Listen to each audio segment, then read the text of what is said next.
गोविन्दं प्रपद्येऽहं दीनान्यजतारकम् वन्दे मुकुन्दमरविन्ददलायतार्क्यं कुन्देन्दुशङ्खपदनं शिशिरोपवेशम् इन्द्रादिदेववनवन्दितपादपीठम् वृन्दावनालयमहं वसुदेवसूनुम् नवजलधरवर्णं चम्पकोद्भासिकरणम् विकसितनलिनाश्रियं विस्फुरन् मन्दहास्यम् कनखडिशिखूलं चारुबर्हावशूलम् कमपि निखिलसारं नोन्गोपीतवारम् वंशीविभूषितकरान्नवनीराभात् पीताम्बराधरुणबिम्बफलाधरोष्ठात् पूर्णेन्दुसुन्दरमुखादरविन्दनेत्रात् कृष्णात् परं किमपि तत्त्वमहं न जाने ध्यानाध्यासवशीकृतेर्मनसा तन्निर्गुणं निष्क्रियम् ज्योतिकिञ्चनयोगिनो यदि परं पश्यन्ति ते अस्माकं तु तदेव लोचनचमत्काराय भूयाचिरम् कालिन्दी पुलिनेषु यत्किमपि तन्नीलं मूढावति राममय सब जगजानी करूं प्रणाम जोर जुगपानी। समस्त चराचर जगत में प्राणी मात्र के रूप में अभिव्यक्त श्री भगवान के पावन चरण कमलों में सबके नमस्कार। जगत में सर्वोच्च भाव राज्य में जिनका नित्य लीला विलास चलता है वे श्री राधा माधव एक ही सच्चिदानंद घन वस्तु तत्व हैं। वस्तुतः वहाँ न स्त्री है न पुरुष,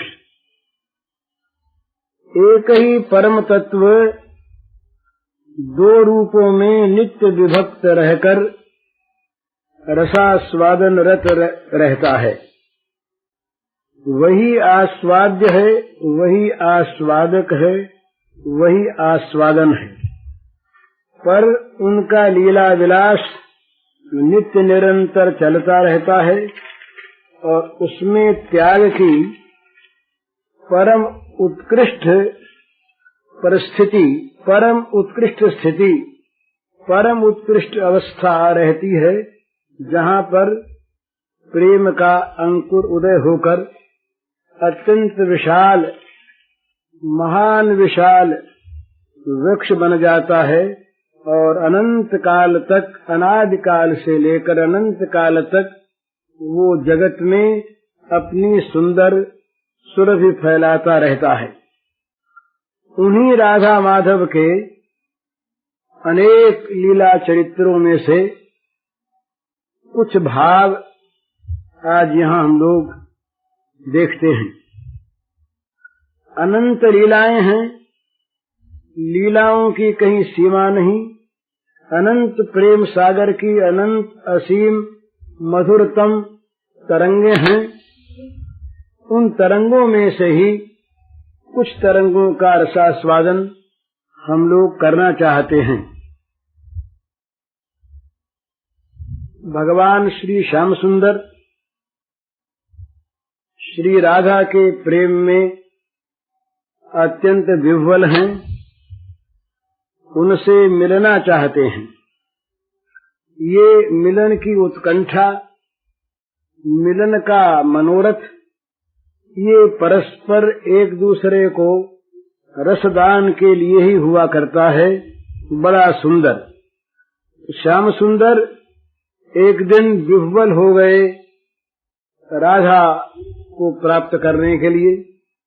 राधा उस समय कहीं विलक्षण भावापन्न एकांत निकुंज में थी और मानिनी सी हुई थी। श्री श्याम सुंदर की उत्कंठा देखने के लिए श्री श्याम सुंदर के रस का विशेष प्राकट्य हो, इसलिए वे आ नहीं रही थीं। उन्होंने ही एक दूती का वेश बनाया, एक दूती बनी और वो दूती पहुंची श्याम सुंदर के पास। श्याम सुंदर से जाकर दूती ने कहा, तुम श्री राधा को यदि चाहते हो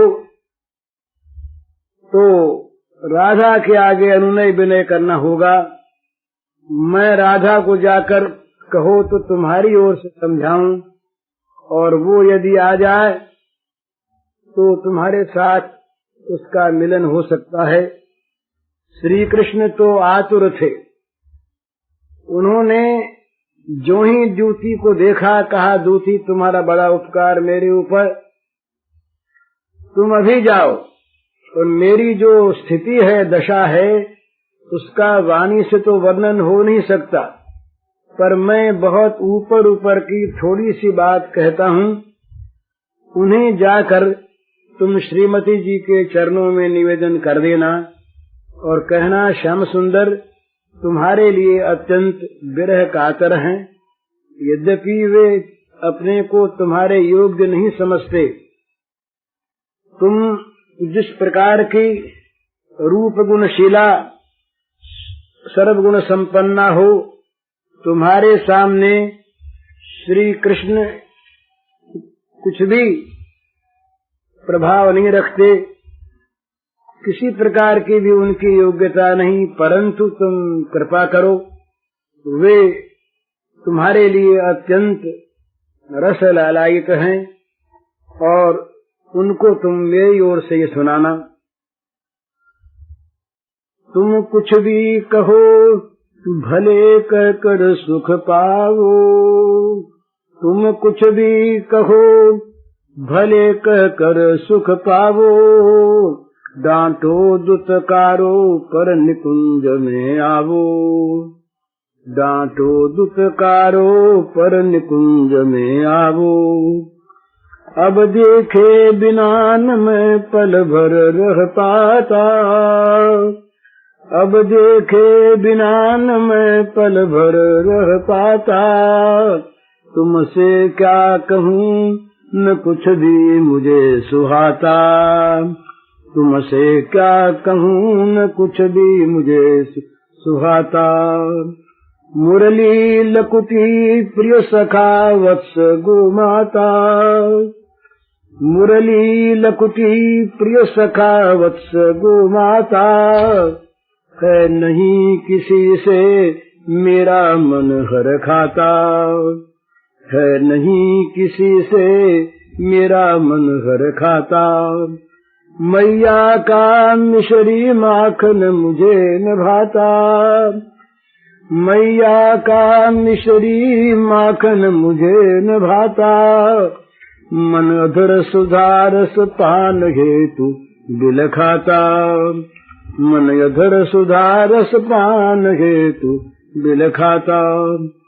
क्या भेजूं तुम्हें संदेश न मैं लख पाता, क्या भेजूं तुम्हें संदेश न मैं लख पाता, तुम मिलो तुरंत बस एक यही मन आता, तुम मिलो तुरंत बस एक यही मन आता।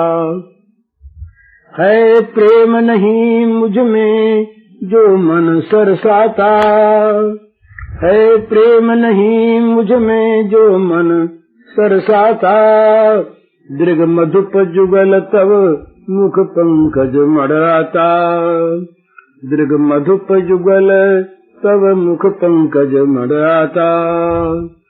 तुम हो प्राणों की प्राण नयब तरसावो, मैं पैरों पड़ता मुझे नयों छटकावो, मैं पैरों पड़ता मुझे नयों छटकावो।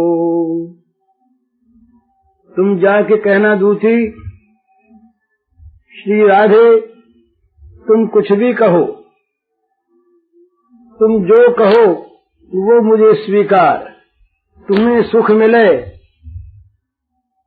इस बात के लिए तुम्हारी डांट फटकार, ये सब प्रसन्नता का हेतु होगी मुझको। तुम डांटो, दुत्कारो, जो कुछ भी मन में आवे सो कहो करो, पर निकुंज में आ जाओ। अब तुम्हें देखे बिना एक पल भी मैं नहीं रह पाता। मैं तुमसे क्या कहूँ, कोई भी चीज मुझे सुभाती नहीं। ये मुरली मुझे बड़ी प्यारी, ये लकुटी, ये मेरे प्रिय सखा, ये मेरे प्यारे बछड़े और ये मेरी गौ माताएं, ये सब मुझे अत्यंत प्रिय हैं। परंतु इनमें से अब कोई भी मेरे मन में हर्ष पैदा नहीं कर सकता। इन किसी को देखकर मेरा मन नहीं है खाता। और तो क्या, मैया की अत्यंत स्नेहमयी सुधा से भरा हुआ मिश्री माखन भी मुझे भाता नहीं। मेरा मन तो केवल हे श्री राधिके तुम्हारे अधर सुधा रस का पान करने के लिए ही बिलख रहा है। मैं तुम्हें क्या संदेश भेजूं, मेरी समझ में नहीं आता। बस एक यही मन में आ रहा है कि तुम तुरंत मिलो, बस तुम तुरंत मिलो। मेरे अंदर प्रेम नहीं जो मेरे मन को सरस बना सके, और जो प्रेम तुम्हारे हृदय में भी रस भर सके। परंतु मेरा जो ये नेत्र जुगल मधुकर है, ये निरंतर तेरे मुख पंकज पर मंडला रहा है। तेरे मुख रूपी कमल पर, तुम्हारे मुख रूपी पंकज पर मेरा नेत्र जुगल मधुकर मंडला रहा है। अब बस हे प्रिय, तुम मेरे प्राणों की प्राण हो, अब मुझे तरसाओ नहीं। मैं तुम्हारे पैरों पड़ता हूँ, मुझे इस प्रकार छिटकाओ मत। प्राणेश्वरी विनती सुनो, मुझे अपनाओ। प्राणेश्वरी विनती सुनो, मुझे अपनाओ। दर्शन दे मुझको, प्राण दान दो आवो। दर्शन दे मुझको, प्राण दान दो आवो। आना न रुचे तो मुझको ही बुलवावो। आना न रुचे तो मुझको ही बुलवावो। दे अनुमति मुझ पर प्रिय दया दिखलावो। दे अनुमति मुझ पर प्रिय दया दिखलावो।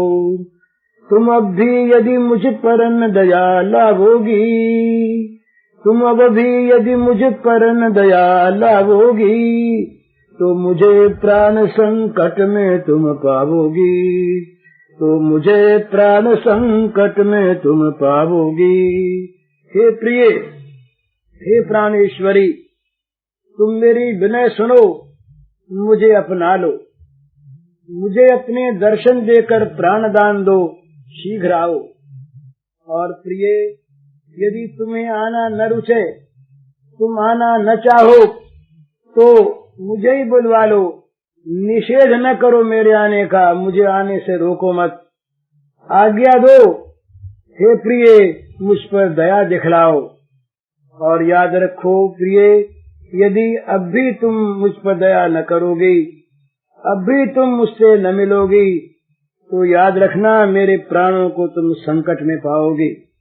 दूती, तुम इस प्रकार जाकर के मेरे संदेश का सार श्री विश्वानंदिनी जी को सुना देना।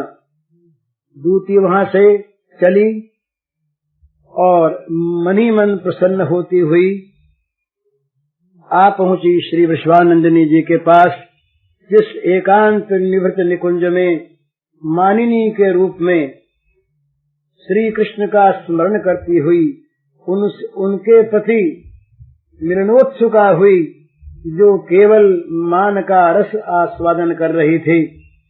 रसास्वादन करने के लिए ही जिसने इस प्रकार का वेश बनाया था, उनके पास दूती आ पहुंची। दूती ने आकर सारा संदेश सुनाया।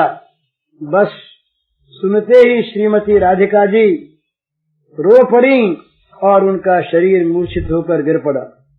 दूती ने आज जब यह संदेश सुनाया, दूती ने आज जब यह संदेश सुनाया, राई रो पड़ी पड़ी हो मूर्छित काया, राई रो पड़ी पड़ी हो मूर्छित काया। दौड़ी सखियां कर यत्न चेत करवाया, दौड़ी सखियां कर यत्न चेत करवाया, बोली मैं कितनी हूँ निर्दयी माया, बोली मैं कितनी हूँ निर्दयी माया। मैं प्राणनाथ को हूँ कितना दुख देती, मैं प्राणनाथ को हूँ कितना दुख देती, उनसे केवल मैं निज सुख को ही लेती, उनसे केवल मैं निज सुख को ही लेती। दूती का संदेश सुनकर श्री राधिका जी रो पड़ी। उनका शरीर मूर्छित होकर धरनी पर गिर पड़ा, अचेत हो गईं। आसपास खड़ी सखियां दौड़ी, यत्न करके राई को श्री राधिका जी को चेत करवाया। चेत होते ही उनके आंखों से आंसू की धारा बहने लगी। वो बड़ी उदास होकर, विषादग्रस्त होकर बोली, मैं कितनी निष्ठुर हूँ, मैं कितनी निर्दयी हूँ, मैं कितनी प्रीति शून्य हूँ, जो निरंतर मैं कितना प्राणनाथ को दुख देती रहती हूँ। मुझे धिक्कार है, मैं केवल उनके द्वारा अपना सुख ही लेती रहती हूँ, उनको कभी सुख देने का प्रयत्न नहीं करती। यूं कहकर हो आतुर अति दूती को संग ले आई, हो आतुर अति दूती को संग ले आई, देखी प्रियतम की बुरी दशा यकुलाई, देखी प्रियतम की बुरी दशा यकुलाई। बड़ी आर्त होकर श्री राधिका जी दूती के साथ वहां आई, जहां बड़ी विकल दशा में हा राधा, हा राधिके, हा प्राणेश्वरी, हा हृदयेश्वरी, शीघ्र दर्शन दो, यूं पुकारते हुए श्री श्याम सुंदर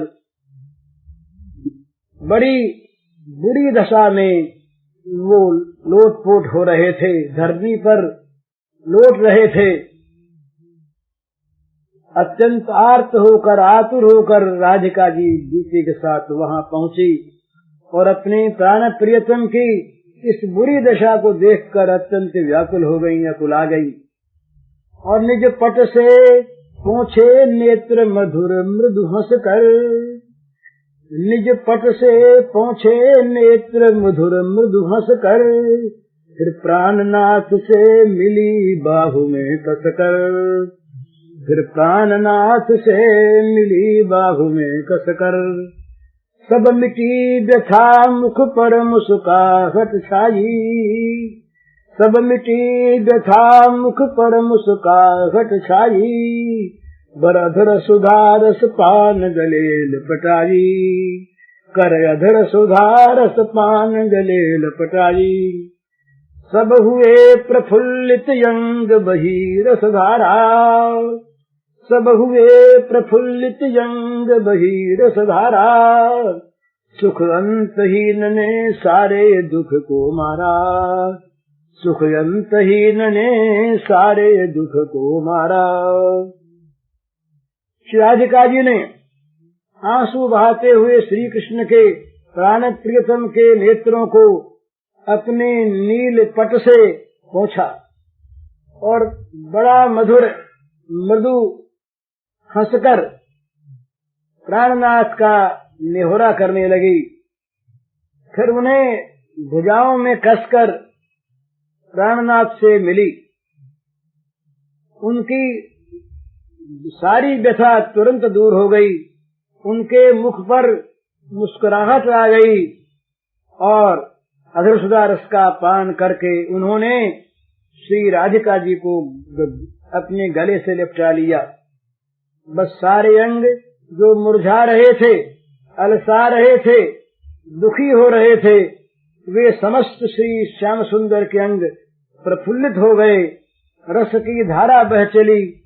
अंतहीन निरंतर रहने वाले अनंत सुख ने सारे दुखों को, जो व्याकुलता का दुख था, विरह का दुख था, वियोग की पीड़ा थी, विप्रलंभ का बड़ा भारी क्लेश था, उस सारे को मार दिया।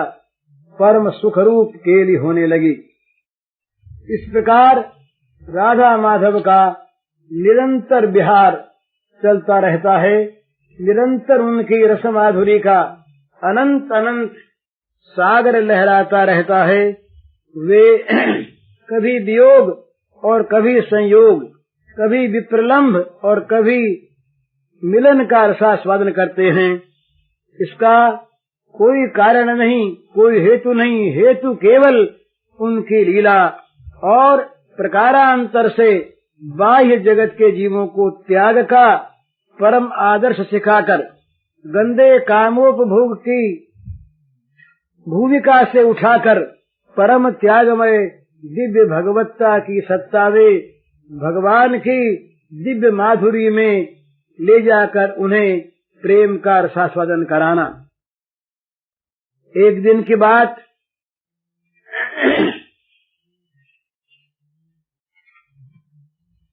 श्री राधिका जी सो रही थी। अपने निकुंज के शयन कक्ष में सो रही थी। श्याम सुंदर पास थे। असल में बात यह है कि ये एक ही दो बने हुए हैं। दो बनकर एक की लीला चल रही है। इनमें आपस में कभी बिछो वियोग होता नहीं, पर वियोग की एक लीला होती है, वियोग की संभावना होती है, वियोग की अनुभूति होती है। तो उस वियोग में भी विप्रलंभ में भी दोनों का मिलन रहता है। कभी श्याम सुंदर वियोग का अनुभव करते हैं और कभी श्री राधा जी वियोग का अनुभव करती हैं। एक दिन वे अपने शयन कक्ष में निकुंज में सोई हुई थी। उस समय उनको ये बात विस्मृत हो गई कि श्याम सुंदर यहीं पर मेरे समीप मेरे साथ ही शयन कर रहे हैं। उन्होंने पीछे जब इस बात को समझा और जाना, तब सोचा कि ओहो, मैं कितनी भूल में थी। श्याम सुंदर ही थे, मैं उनको नहीं अपने पास मान रही थी, सपना सा देख रही थी। उस समय उनकी क्या अवस्था होती है, इसका वे वर्णन अपने आप अपनी भाषा में करती हैं। सो रही थी मैं अकेली कक्ष में, लगा कोई रहा चिपटा बक्ष में, अति सुकोमल सरस उसका स्पर्श है, उठ रहा उर में अनोखा हर्ष है, विविध क्रीड़ा रसमयी करने लगा, मोद देता मोद में भरने लगा, मिटा सब व्यवधान अंतर मर गया, हुआ सब विस्मृत मधुर रस भर गया। अपना अनुभव वो कहती हैं कि मैं अकेली अपने कक्ष में सो रही थी, कमरे में शयनागार में। मुझे लगा, मुझे ऐसा वहम हुआ कि कोई मेरे वक्षस्थल से, मेरे हृदय से लगा हुआ सो रहा है। अति सुकोमल सरस उसका स्पर्श है, उसका स्पर्श अत्यंत कोमल है और रसपूर्ण है, और इससे, उसके स्पर्श से मेरे हृदय में अनोखा हर्ष लहरा रहा है, उठ रहा है। इतने में ही मैंने क्या देखा, क्या अनुभव किया कि विविध क्रीड़ा रसमयी करने लगा, मोद देता मोद में भरने लगा। वो जो मेरे वक्षस्थल से चिपटा हुआ था, वो विविध भांति की रसमयी क्रीड़ा करने लगा, रसमय खेल करने लगा। मुझे बड़ा आनंद आया, मुझे मोद देने लगा और स्वयं वो मोद में भरने लगा। इस प्रकार कैसे क्रीड़ा हुई कि सारा व्यवधान मिट गया, और जो अंतर था, भेद था, वो मानो मर ही गया। सब कुछ विस्मृत हो गया और सारा का सारा उस समय का जीवन केवल मधुर रस के द्वारा परिपूर्ण हो गया। अंग सारे मिले उसके अंग में, इंद्रियां सब मिली इंद्रिय संग में, मन अमन हो रूप रस का बन गया, प्रेम की निर्मल सुधा से सन गया। सारे अंग उसके अंग के साथ एक हो गए, इंद्रियों का एक साथ मिलन हो गया, मन अमन हो करके केवल रसरूप बन गया, मानो मन में और कुछ है ही नहीं उस रस के अतिरिक्त, और वो प्रेम की निर्मल सुधा से भर गया, मानो उसमें प्रेम का अमृत ही भरा हुआ है, निर्मल, इसके सिवा मन में कुछ नहीं रहा। कुछ देर के बाद चेत आया, वृत्ति जब बाहर हुई, लगी मैं ये सोचने विस्मित हुई। कुछ देर के बाद मानो होश हुआ, चेत आया, मेरी वृत्ति वहां से बाहर निकली, तब बुद्धि सोचने लगी, मैं सोचने लगी। बड़ा विस्मय हुआ कि ये क्या क्या देखा मैंने, क्या ये स्वप्न था, क्या ये मैं सपना देख रही थी, मेरे पास तो कोई था नहीं। फिर सोचने लगी, स्वप्न था तो स्वप्न ये टूटा न क्यों, मिलन दोनों का भी छूटा न क्यों। यदि सपना था तो जागने पर स्वप्न टूट जाना चाहिए, स्वप्न की वस्तु नहीं रहनी चाहिए, परंतु मैं तो देख रही हूँ कि हम दोनों का अभी मिलन हो रहा है, हम दोनों अभी लिपटे हुए हैं, हम दोनों का मिलन नहीं हुआ, ये हमारा मिलन छूटा क्यों नहीं, क्यों जकड़ रखा मुझे उसने अभी, हो रही क्यों चेतना पुंजित सभी, उसने अब तक उसने मुझको क्यों जकड़ रखा है, और मेरी चेतना, मेरी अंतः चेतना अभी तक आनंद में क्यों भर रही हैं, समस्त चेतनाओं में आनंदमयता छा रही है, ये क्यों। तो ये स्वप्न नहीं, स्वप्न कल्पित है नहीं, प्रत्यक्ष है, लगे मेरे प्राण प्रियतम वक्ष है। मेरा भ्रम था जो मैं भ्रम समझ रही थी, मेरी भूल थी जो मैं सपना समझ रही थी, ये स्वप्न नहीं, ये स्वप्न की कल्पना नहीं, ये प्रत्यक्ष सत्य है, सचमुच मेरे प्राण प्रियतम मेरे वक्षस्थल से चिपटे हुए हैं। मानती थी मैं यहाँ वे हैं नहीं, भूल थी मेरी सरासर ये सही, मैं मान रही थी कि प्रियतम यहाँ नहीं हैं, मैं समझ रही थी कि वे मुझसे दूर हैं, मैं अकेली यहाँ पर हूँ, पर ये मेरी सरासर बड़ी भूल थी, सचमुच भूल थी।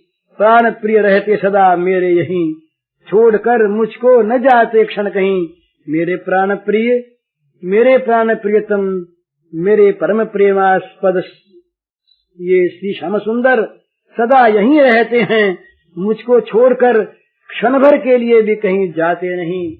मैं बड़ी भूल में थी, मैंने उनको दूर माना, मैंने उनका बिछोह माना, और साथ रहे हुए वक्षस्थल में चिपटे हुए उनको मैंने भ्रम समझा, मैंने सपना समझा। पर आज प्रियतम ने बड़ी कृपा की, उन्होंने आज प्रिय ने ये मुझे दिखला दिया, नित्य का भ्रम आज पूर्ण मिटा दिया।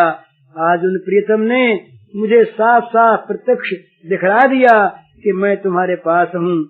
मैं जो नित्य नित्य भ्रम में पड़ा करती थी, कहाँ चले गए प्रियतम, कहाँ चले गए, अकेली हूँ मैं, मेरे पास है नहीं, वे है नहीं। इस नित्य के भ्रम को, इस सदा के वहम को उन्होंने आज पूर्ण रूप से मिटा दिया। भुजा भर मैंने गले लिपटा लिया, नित्य पाए हुए प्रिय को पा लिया। मैंने भुज भर के उनको अपने गले से लिपटा लिया। जो नित्य मुझे प्राप्त थे उन प्रियतम को मैंने पा लिया। भूल से अप्राप्त मानती थी, भूल से दूर मानती थी, भूल से बिछोह मानती थी। आज मैंने उन प्रियतम की कृपा से वो नित्य प्राप्त को जो अप्राप्त मानती थी, उन प्रिय को मैंने प्राप्त कर लिया। वे प्रिय मेरे प्रत्यक्ष हो गए, थे मेरे पास, थे मुझसे लिपटे हुए, थे मेरे साथ, पर मैं भ्रम से उन्हें भिन्न मान रही थी, पृथक मान रही थी, अलग मान रही थी, दूर मान रही थी। आज मैंने नित्य प्राप्त मेरे प्रेमास्पद परम श्रेष्ठ श्याम सुंदर को पा लिया, नित्य पाए हुए प्रिय को पा लिया। एक थे नित्य भूल से पर भेद था, इसी से चिरकाल से अति खेद था। एक थे सदा एक थे, केवल भ्रम से केवल भूल से भेद बना हुआ था, भेद मान रहे थे। इसीलिए न मालूम किस काल से, अनादि काल से अत्यंत खेद छा रहा था। बहुत देर हो गई, बड़ा विलंब हो गया, चित्त खिन्न था, उन्हें दूर मान कर, पर आज कर कृपा प्रिय ने उसे अब हर लिया, मिल मिलाकर एक रस अब कर लिया। अब उन प्रियतम ने कृपा करके मेरे उस भ्रम को सर्वथा हरण कर लिया, वो स्वयं मिलकर और मुझे मिलाकर अब एक रस कर लिया। एक रस पहले ही थे, हमारा बिछोह ये भ्रम का था, अथवा लीला रसास्वादन की विशेष प्रगाढ़ता के लिए ये प्रियतम की लीला थी। प्रगाढ़ लीला रस का प्रागट्य हो गया, लीला रस में निमग्न हो गए। दोनों एक थे, पास थे, दूर मान रहे थे, एक हो गए, पास हो गए और मिलकर एक रस हो गए। इस प्रकार रस की नित्य अनुभूति उनको होती,